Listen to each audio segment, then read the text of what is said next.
Selamat pagi, salam sejahtera untuk kita semua.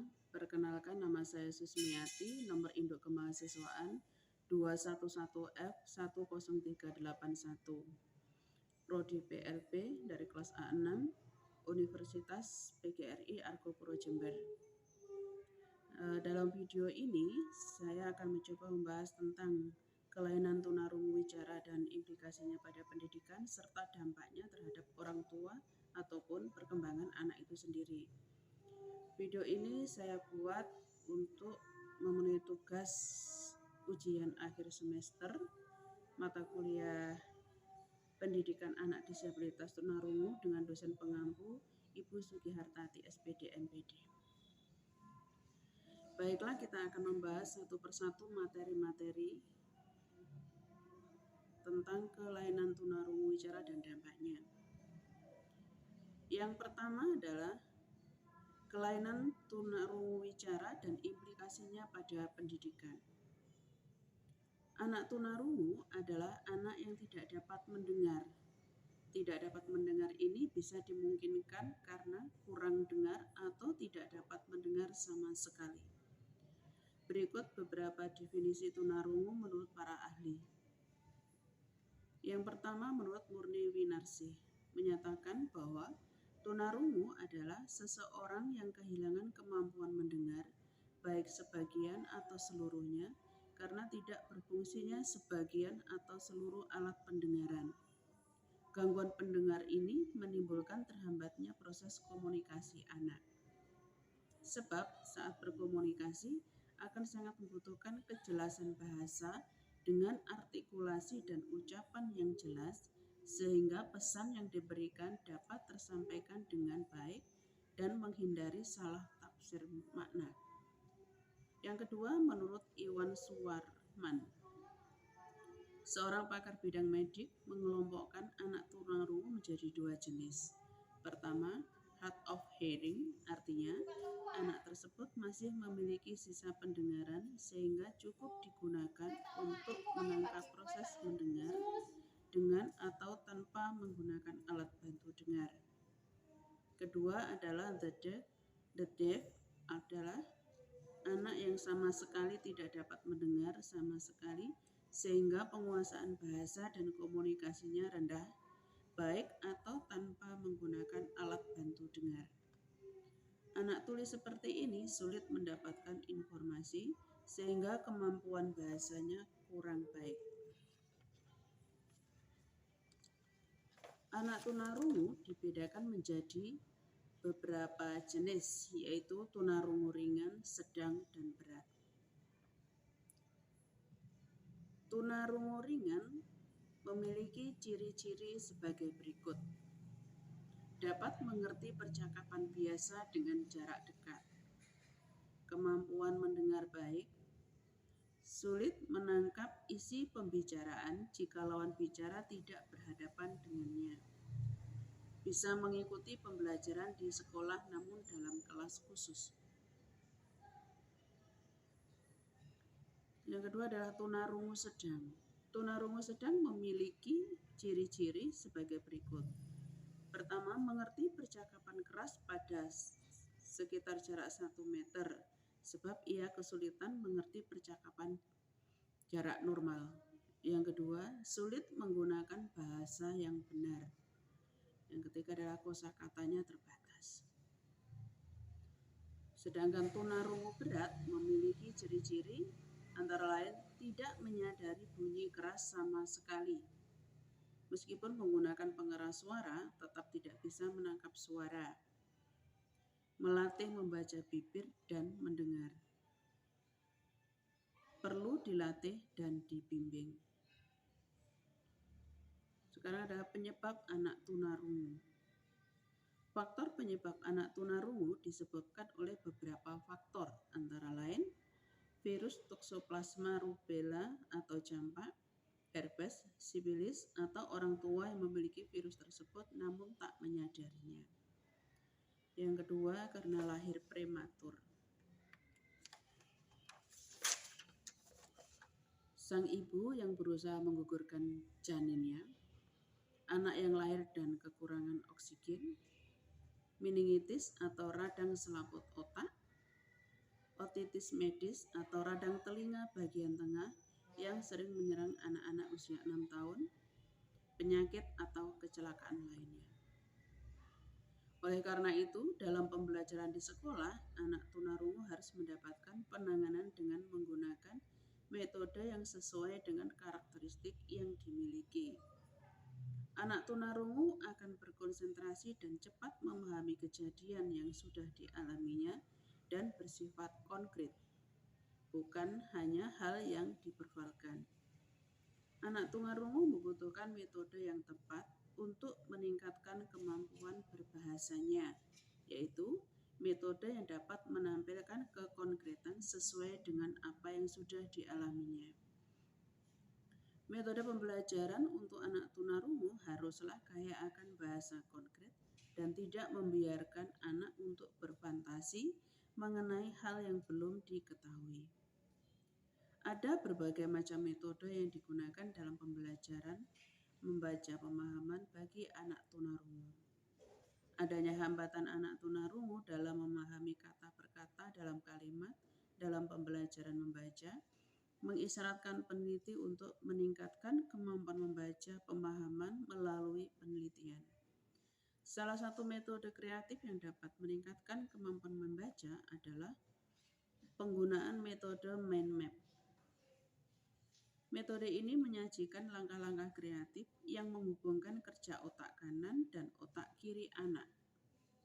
Dalam metode ini disediakan gambar, kata-kata, dan warna yang tidak membosankan dan sangat cocok untuk diterapkan kepada anak tunarungu.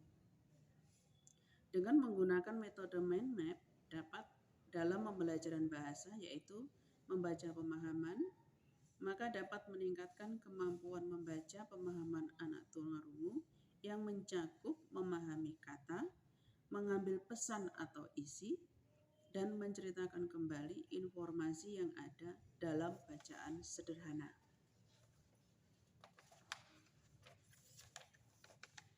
Selain itu, layanan informasi karir terhadap minat mengikuti program kecakapan hidup pada siswa tunarungu Wisjara juga memiliki tujuan, yaitu bertujuan untuk membantu siswa tunarungu Wijara dalam memahami karir dan merencanakan karir.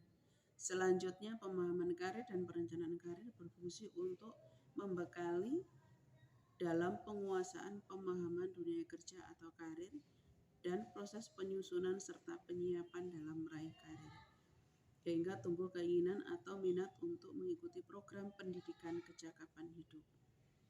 Layanan informasi pada siswa tunarungu Wijara akan lebih efektif dengan dukungan sebagai berikut.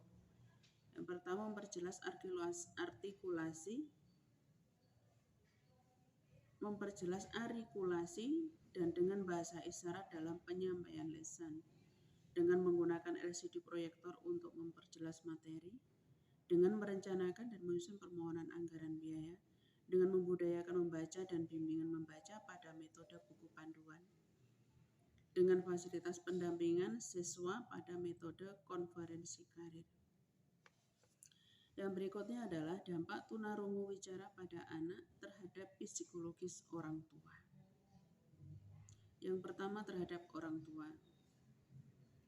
Orang tua yang memiliki anak yang mengalami kelainan atau kekurangan akan merasa kaget dan sedih yang berkepanjangan. Ketika orang tua dihadapkan pada kenyataan yang tidak diharapkan begitu mengecewakan dan menyakitkan.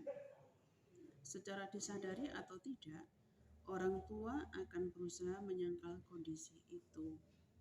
Selain itu, orang tua juga bisa mewujudkan kedukaan tersebut berupa perasaan sedih, marah, emosi, menyalahkan diri sendiri maupun orang lain. Menurut Harlock, ada 3 sikap orang tua yang memiliki anak dengan kelainan tunarungu Wijara. Antara lain, yang pertama, penerimaan.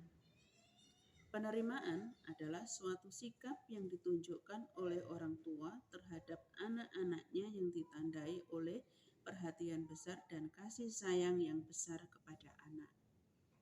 Sikap penerimaan atau acceptance adalah suatu sikap seseorang yang mampu menghadapi dan menerima kenyataan daripada hanya menyerah pada pengunduran diri atau tidak ada harapan.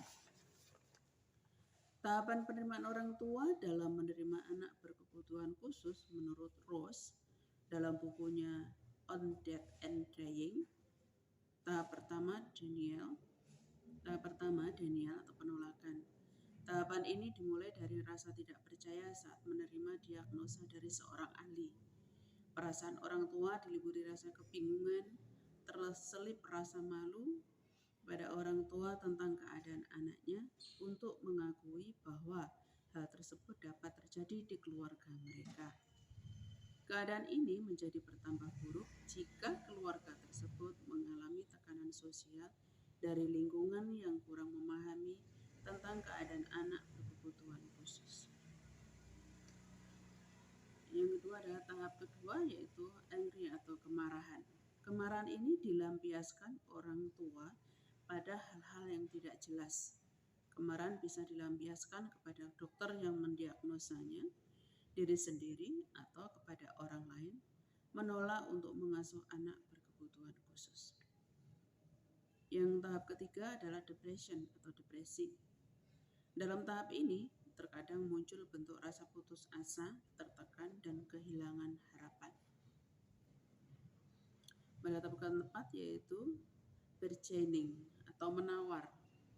Orang tua berusaha untuk menghibur diri dengan pernyataan segala sesuatu yang dikaruniakan Allah harus disyukuri apapun bentuknya. Sedangkan tahap yang kelima yaitu acceptance atau penerimaan. Pada tahapan ini, orang tua sudah berusaha menerima kenyataan dengan kehadiran anak berkebutuhan khusus dalam keluarganya, baik secara emosi maupun intelektual. Ganda Sumekar mendefinisikan anak berkebutuhan khusus adalah anak-anak yang mengalami penyimpangan, kelainan, atau ketunaan dalam segi fisik, mental, emosi, sosial, atau dari gabungan dari semua hal-hal tersebut. Suran dan Risso mengartikan anak berkebutuhan khusus adalah anak yang secara signifikan berbeda dengan anak normal dalam beberapa dimensi yang penting dari fungsi kemanusiaannya. Kesabaran, kesungguhan, dan penerimaan yang baik, serta kerjasama ibu dan ayah yang saling mendukung terbukti memberikan hasil yang baik dan bermakna bagi perkembangan bicara anak. Namun, tidak sedikit orang tua yang memperlakukan anaknya yang berkebutuhan khusus dengan tidak semestinya, misalnya dengan melakukan kekerasan fisik, pelecehan seksual, bahkan sampai terjadi perilaku kejam orang tua, bahkan sampai membunuhnya. Dampak terhadap anak sendiri. Dampak anak terhadap anak itu sendiri, kelainan ketunarungu itu membawa dampak dalam beberapa hal. Yang pertama adalah dampak terhadap kognitif anak itu sendiri. Inteligensi anak tunarungu sama dengan anak normal, namun perkembangannya dipengaruhi oleh kemampuan berbahasa, informasi yang terbatas, dan daya abstrak yang dapat menghambat proses pengambilan pengetahuan yang lebih luas. Perkembangan inteligensi secara fungsional terhambat. Rendahnya tingkat inteligensi anak tunarungu bukan berasal dari rendahnya intelektual anak, namun karena proses perkembangan inteligensi anak tunarungu. Aspek inteligensi anak tunarungu yang mengalami hambatan adalah yang sifatnya verbal, dan membaca adalah salah satu bidang akademik yang paling rendah akibat dari dampak ketunarunguan anak. Dampak yang kedua adalah emosi anak tunarungu tersebut. Rendahnya pemahaman seorang anak tunarungu terhadap bahasa lisan dan tulisan membuat anak akan mudah menafsirkan sesuatu dengan anggapan negatif, sehingga berdampak pada tekanan emosi anak yang dapat menghambat perkembangan pribadinya sendiri. Dampak yang ketiga adalah masalah bahasa dan bicara anak tunarungu. Yang keempat adalah masalah perilaku anak tunarungu.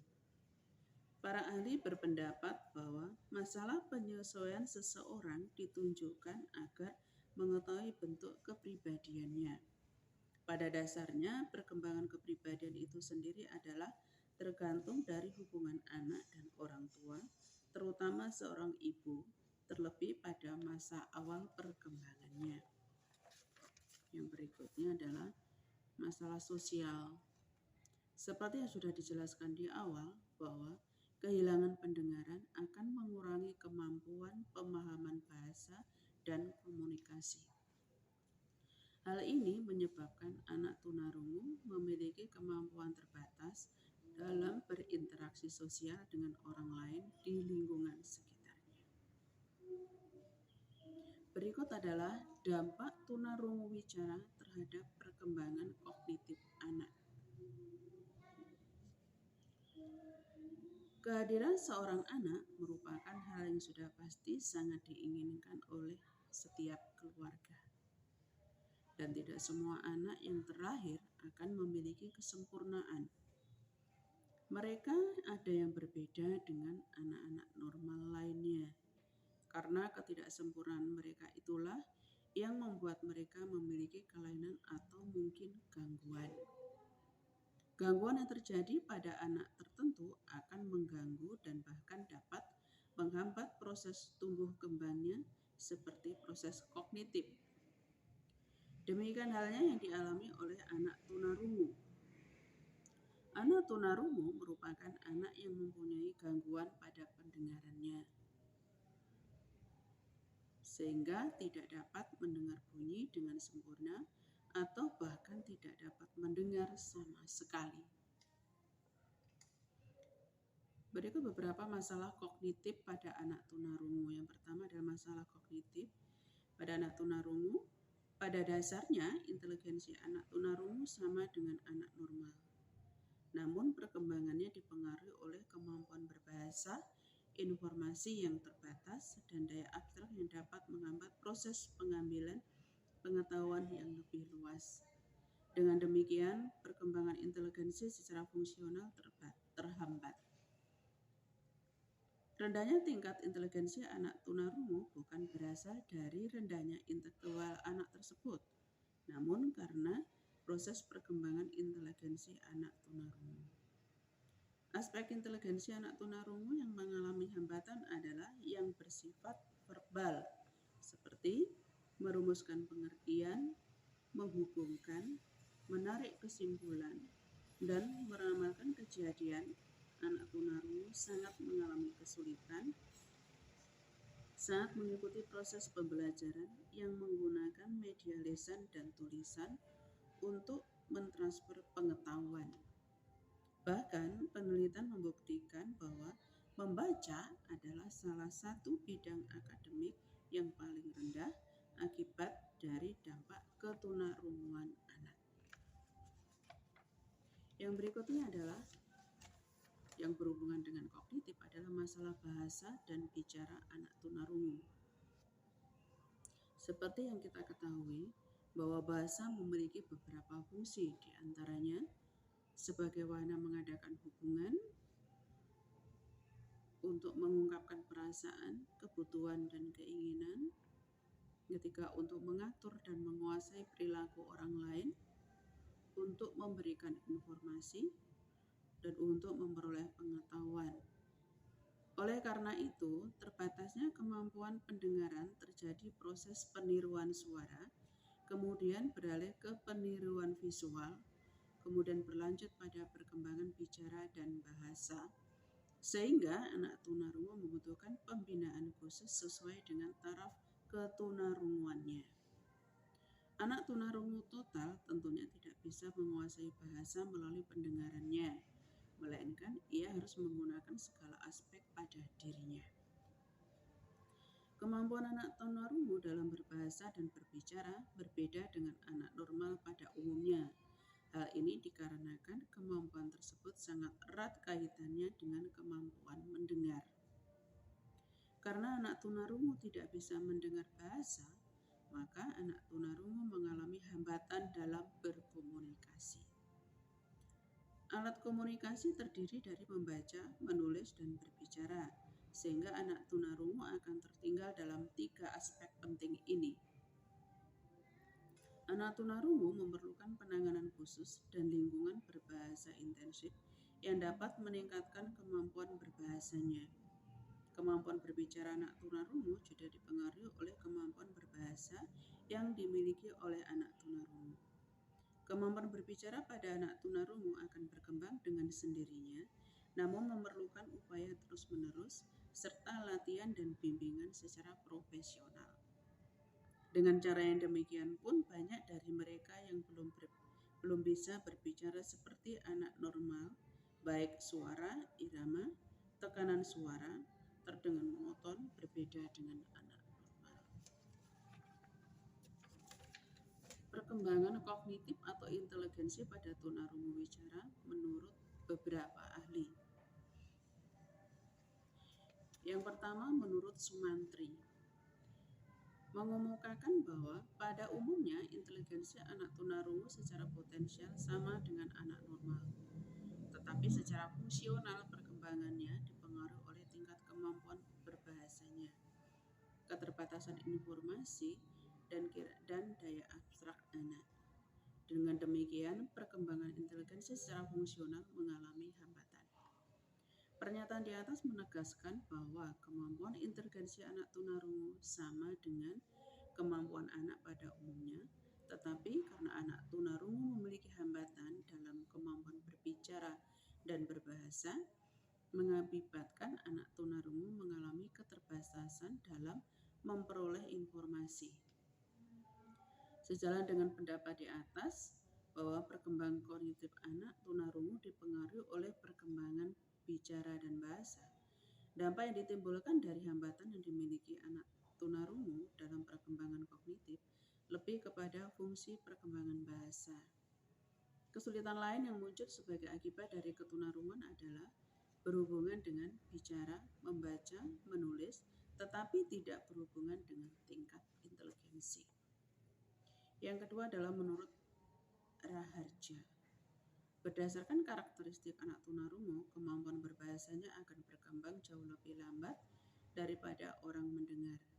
Kemampuan berbahasa berhubungan dengan alat komunikasi bahasa, yaitu menulis, membaca, dan berbicara. Kemampuan membaca tidak hanya terbatas pada kemampuan menyebutkan kata-kata secara verbal, namun juga menyimpan informasi kata dan artinya ke dalam proses kognitif. Menurut Tin Suharmini, memaparkan tingkat perkembangan kognitif anak tunarungu ditentukan oleh tingkat kemampuan bahasa, variasi pengalaman, pola asuh atau kontrol lingkungan, tingkat ketunarunguan, dan daerah bagian telinga yang mengalami kerusakan dan ada tidaknya kecacatan lainnya.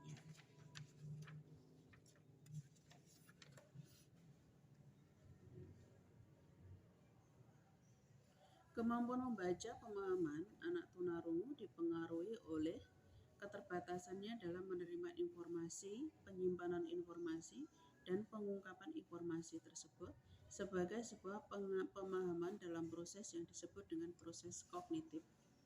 Hal-hal yang mempengaruhi perkembangan kognitif di atas dapat dihubungkan dengan kemampuan anak tunarungu dalam berkomunikasi secara keseluruhan. Tingkat kemampuan bahasa sudah sangat jelas mempengaruhi kemampuan kognitif seseorang, karena kemampuan kognitif dapat berkembang dengan cara berkomunikasi dan mengelola informasi yang didapatkan dari lingkungan. Anak tunarungu kesulitan dalam mendapatkan informasi selain dari penglihatannya, sehingga kemampuan berbahasa anak tunarungu relatif rendah daripada anak normal. Anak tunarungu akan cepat memahami hal yang pernah dialaminya, sehingga variasi pengalamannya juga dapat mempengaruhi perkembangan kognitifnya.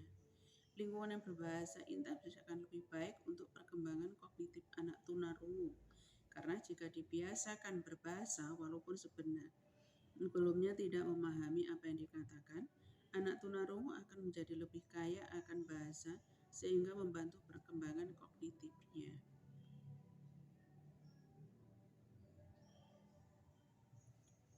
Tingkat kecacatan dan ada tidaknya kecacatan lain mempengaruhi kemampuan anak tunarungu dalam beradaptasi dengan lingkungan. Jika pada anak tunarungu ringan, pembelajaran dapat dibantu dengan dipergunakannya alat bantu dengar. Tidak demikian dengan anak tunarungu yang berat. Jika anak tunarungu memiliki kecacatan lain, maka akan berpengaruh pada adaptasi perilaku lain yang dapat memperlambat kemampuan kognitifnya. Bahkan lebih kompleks dari itu, agar anak tunarungu tidak terlalu banyak mengalami hambatan dalam perkembangan kognitifnya, maka guru terutama orang tua harus tahu cara agar dapat melakukan suatu tindakan yang cocok untuk membantu proses belajarnya. Dalam proses perkembangan kognitif tentunya banyak hal yang harus ikut andil di dalam proses tersebut. Bahkan bukan hanya dukungan dari orang tua, guru, lingkungan sekitar, namun juga dalam diri anak tersebut. Jadi, proses perkembangan kognitif anak tunarungu dapat disimpulkan bahwa peran guru dan orang tua sangatlah penting dan dibutuhkan. Dukungan lingkungan juga menjadi penunjang untuk memaksimalkan potensi anak. Dan juga sebagai dampak dari ketunarunguannya tersebut, hal yang menjadi perhatian adalah kemampuan berkomunikasi anak tunarungu yang rendah. Inteligensi anak tunarungu umumnya berada pada tingkatan rata-rata atau bahkan tinggi. Namun prestasi anak tunarungu terkadang lebih rendah dari pengaruh kemampuan berbahasanya yang rendah. Yang berikut adalah dampak ketunarunguwicaraan terhadap perkembangan keterampilan sosial anak. Keterampilan sosial merupakan bentuk perilaku, perbuatan, sikap yang ditampilkan oleh individu ketika berinteraksi dengan orang lain, baik secara verbal maupun non-verbal. Libet dan Levinson mengemukakan keterampilan sosial sebagai kemampuan yang kompleks untuk menunjukkan perilaku yang baik dinilai secara positif atau negatif oleh lingkungannya, dan jika perilaku itu tidak baik akan diberikan punishment oleh lingkungan. Michelson dan kawan-kawan menyebutkan bahwa keterampilan sosial merupakan suatu keterampilan yang diperoleh individu melalui proses belajar mengenai cara-cara mengatasi atau melakukan hubungan sosial dengan tepat dan baik. Secara umum, keterampilan sosial ini dapat dilihat dalam beberapa bentuk perilaku. Pertama, perilaku yang berhubungan dengan diri sendiri, bersifat intrapersonal, seperti mengontrol emosi, menyelesaikan permasalahan sosial secara tepat, memproses informasi, dan memahami perasaan orang lain. Yang kedua, perilaku yang berhubungan dengan orang lain atau bersifat interpersonal, seperti memulai interaksi dan berkomunikasi dengan orang lain. Dan ketiga adalah perilaku yang berhubungan dengan akademis, seperti mematuhi peraturan dan melakukan apa yang diminta oleh guru. Yang berikutnya adalah dampak ketunarunguwicaraan terhadap kegiatan sehari-hari. Dampak ketunarunguwicaraan dapat mempengaruhi beberapa hal dalam diri anak, antara lain emosi anak tunarungu. Terus yang kedua adalah masalah perilaku. Yang ketiga adalah masalah sosialnya. Lalu bagaimana cara menangani masalah tersebut? Berikut metode atau cara penanganan masalah anak tunarungu pada hubungan sosial bermasyarakatnya. Yang pertama adalah orang tua diharapkan mampu mengkomunikasikan maksud anak tunarungu dengan gerak-gerik badan, ekspresi wajah, atau lewat suara yang dikeluarkan disertai menunjuk sesuatu. Yang kedua, memberi kesempatan anak tunarungu untuk berkumpul dengan keluarga, orang asing, atau teman-temannya seperti berkumpul makan siang bersama, belajar kelompok bersama, mengunjungi kerabat, mengenalkan mereka pada saudara yang berkunjung, dan sebagainya. Yang ketiga itu dengan cara memberikan kesempatan untuk bebas bermain dengan teman sebayanya yang sebelumnya sudah diberi pengetahuan tentang bagaimana cara berkomunikasi agar sang anak dapat merasakan masa bergaul di usianya. Yang keempat adalah diberikan kesempatan untuk melakukan pekerjaan bersama sehingga cepat dimengerti, tidak memberikan perintah dengan kalimat yang panjang dan bertele-tele. Yang kelima, melatih anak tunarungu untuk meningkatkan keterampilannya terhadap barang-barang yang ia punya. Merasa antusias menunggu giliran perhatian dari orang tua maupun gurunya di sekolah. Yang berikutnya adalah jangan menyuruh anak tunarungu untuk bersosialisasi saat ia dalam keadaan tidak siap, sebab ia akan merasa malu dan merasa bahwa lingkungan menutup diri dari lingkungan akibat ketunarunguannya tersebut. Oleh sebab itu, motivasi secara terus-menerus akan sangat membantu anak tunarungu. Dan berikutnya adalah hendaknya orang tua dan guru dapat memberikan model perilaku yang baik agar anak tunarungu dapat menirukan perilaku yang baik dari orang-orang terdekatnya. Sebab empati yang baik akan membuat anak dapat bergaul dengan lingkungannya secara sehat dan bertanggung jawab. Selanjutnya adalah proses afiliasi yang berperan penting pada cara bergaul anak tunarungu dengan orang lain.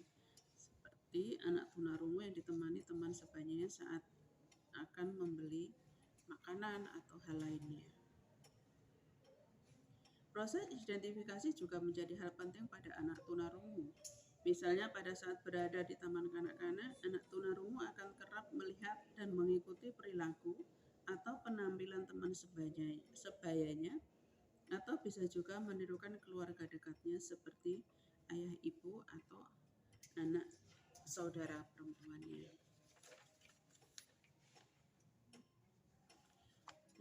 Berikutnya adalah diharapkan orang-orang di sekitar anak tunarungu dapat menerima ketunarunguannya, sebab anak tunarungu akan menerima dirinya sendiri apabila seseorang begitu menerimanya. Yang berikut adalah sejarah perkembangan pendidikan tunarungu dan wicara.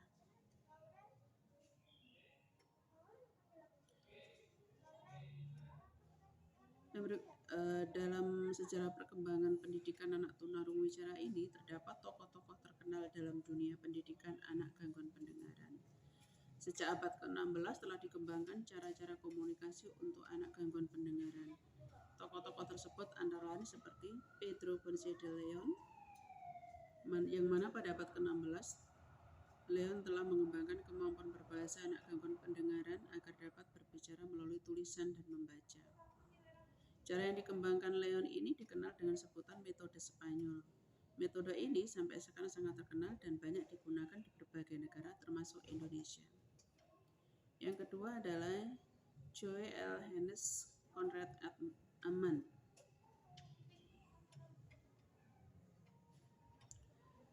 Pada abad ke-17 di Jerman, Ammann mengembangkan kemampuan berbahasa anak yang mengalami gangguan pendengaran dengan menggunakan metode oral.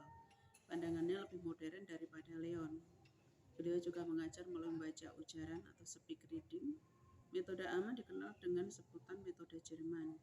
Pada abad ke-18, sekolah-sekolah untuk anak-anak yang mengalami gangguan pendengaran bermunculan karena keberhasilan penggunaan metode oral tersebut. Yang ketiga adalah Delgarno mengembangkan metode daktilologi, penggunaan ejaan jari atau finger spelling dengan satu tangan, dan dia juga menciptakan pengajaran bahasa ibu. Penerus Delgarno yaitu Alexander Graham Bell dari Amerika. Bell menggunakan bentuk tulisan dari bahasa ibu dan beliau juga menemukan Gagasan pemakan ABM, metode terkenal dengan sebutan metode aural dan cara pengajarannya menggunakan metode vokasional. Yang tiga adalah Charles Michel di LEP. LEP dari Perancis mengembangkan metode isyarat. Pendapatnya bahwa bahasa isyarat merupakan bahasa alamiah orang-orang yang mengalami gangguan pendengaran. Walaupun dia memahami bahwa bahasa lisan merupakan bahasa yang paling sempurna, metode LEP dikenal dengan metode Prancis. Metodenya sampai sekarang banyak digunakan di hampir seluruh penjuru dunia. Yang kelima adalah tokoh Friedrich Moritz Hill. Orang menerapkan metode pengajaran bahasa untuk anak yang memiliki gangguan pendengaran dengan menggunakan prinsip-prinsip metode pengajaran untuk anak yang mendengar dari Johann Hendrik Pestalozzi, yaitu Mother Method. Moto Mother Method adalah Teaching of Spoken Language in its Everything. Pengaruhnya tersebar dengan pesat di seluruh Eropa, kemudian menyebar ke Amerika Serikat, bahkan sampai saat ini di Amerika Serikat, yaitu di kota Northampton dan Massachusetts. Sekolah oral sangat terkenal sejak zamannya Hill, yaitu Clark School for the Deaf. Yang keenam adalah Johann Vater. Vater memiliki cita-cita yang sangat ideal, yaitu berharap anak gangguan pendengaran dapat belajar berpikir secara dengan bahasa verbal dan bercita-cita agar anak gangguan pendengaran dapat berkomunikasi di lingkungannya secara wajar layaknya orang-orang yang mendengar. Vater dalam pengajaran bahasa menggunakan metode gramatikal. Yang ketujuh adalah Edmund Miner Gallaudet.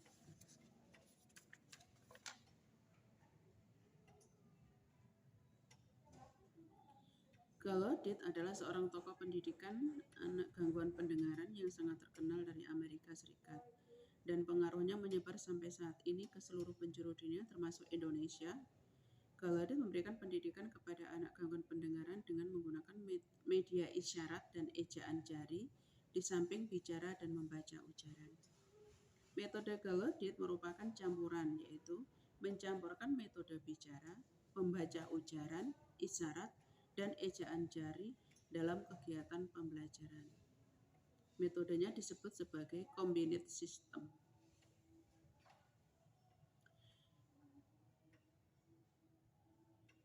Yang ketujuh adalah Helen Keller.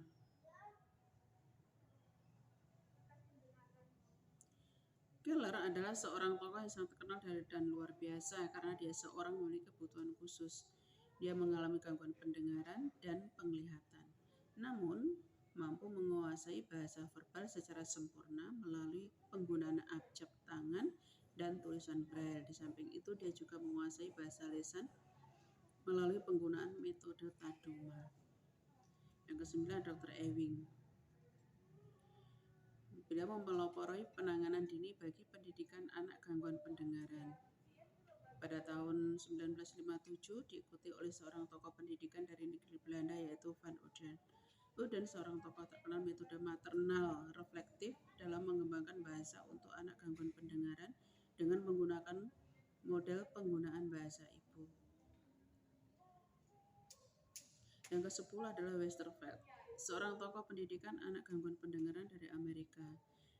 Westerveld terkenal dengan penemuannya dalam pengajaran bahasa untuk anak gangguan pendengaran dengan menggunakan metode oral yang dipadu dengan metode abjad jari, tetapi bukan isyarat. Metodenya disebut dengan metode Rochester.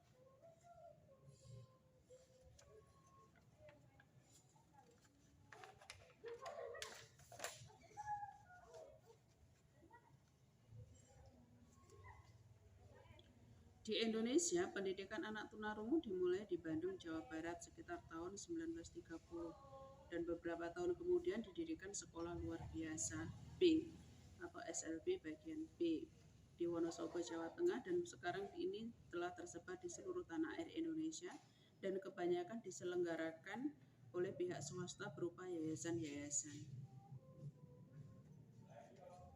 Di Bali terdapat sekolah pembina tingkat nasional dan di Subang ada sekolah pembina luar biasa B tingkat provinsi. Mengenai sistem pendidikan di Indonesia, umumnya menggunakan metode membaca ajaran bibir atau lip reading. Namun sejak beberapa tahun di SLBB Kota Jakarta khususnya SLBB Zenia dan di Surabaya SLBB Karya Mulia telah dimulai dengan komunikasi total atau total communication. Adapun pengertian komunikasi total menurut Edward Miner Gulden dalam buku A World of Learning for Children sebagai combined system and combined method, yaitu a combination of seek, finger spelling, and speak. Jadi merupakan kombinasi isyarat, ejaan, jari, dan bicara. Komunikasi total ini akan dikembangkan di SLBB seluruh Indonesia dengan dilakukannya kamus Sistem Isyarat Bahasa Indonesia sebagai komponen komunikasi total pada tanggal 2 Mei 1994 oleh Menteri Pendidikan dan Kebudayaan Bapak Profesor R. Ingwardiman Joyonegoro. Selama ini belum terselenggara pendidikan terpadu secara resmi meskipun sudah banyak anak-anak tunarungu yang berada di bangku sekolah SMTP, SMTA maupun perguruan tinggi.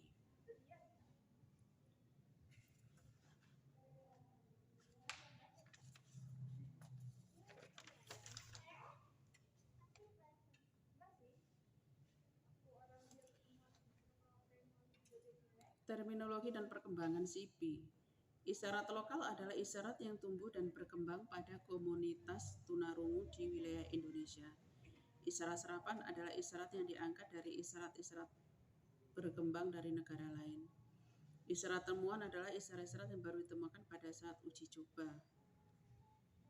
Isyarat tempaan adalah isyarat yang ditempa oleh KKPLB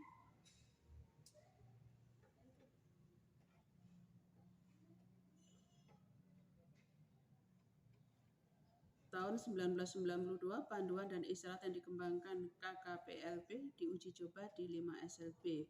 Pada tahun 1993, PPKSP BP3K memadukan isyarat yang dikembangkan oleh KKPLB, Karya Mulia, dan Zenia dan tersusun draft Kamus Isyarat Bahasa Indonesia 1993. Depdikbud mengeluarkan kebijakan untuk memadukan isyarat hasil karya pengembangan P2KSP, BP3K, KKPLB, SLB Zenia, dan SLB Karya Mulia, lahirlah Kamus Baku, yaitu Kamus Isyarat Nasional, yang selanjutnya disebut dengan Isyando dan sekarang disebut SIBI.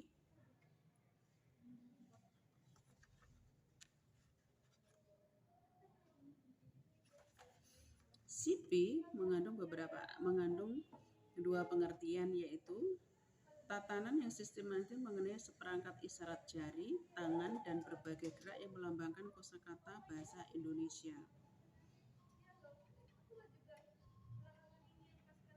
Tujuan dari SIBI adalah salah satu cara untuk membantu kelancaran berkomunikasi sesama kaum tunarungu di dalam masyarakat yang lebih luas.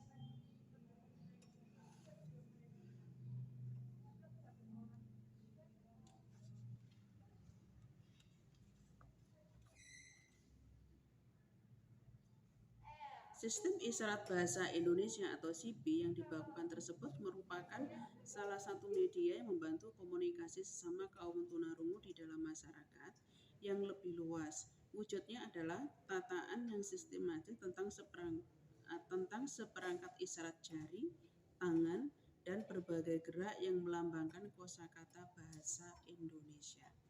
Sistem isyarat ini memiliki dua jenis komponen.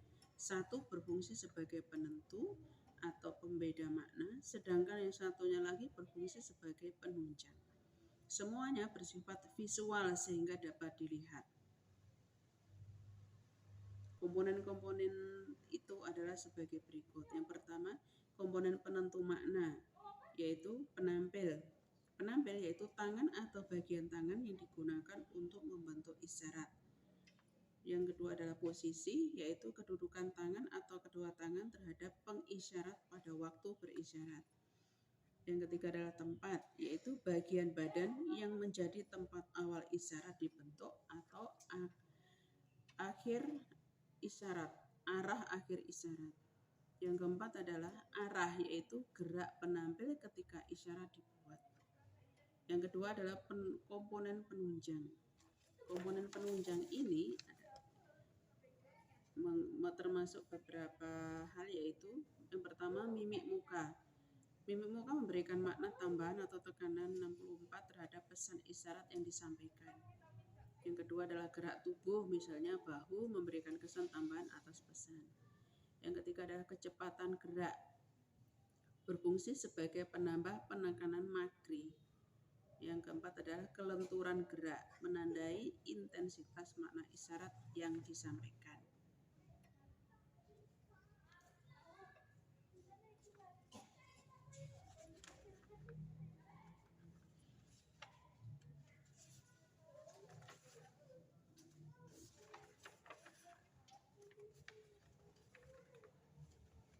Demikian materi yang bisa saya berikan di sini atau mencoba saya pahami dan saya sampaikan di dalam video ini. Semoga apa yang saya sampaikan ini dapat bermanfaat bagi siapapun yang menontonnya ataupun mendengarkannya.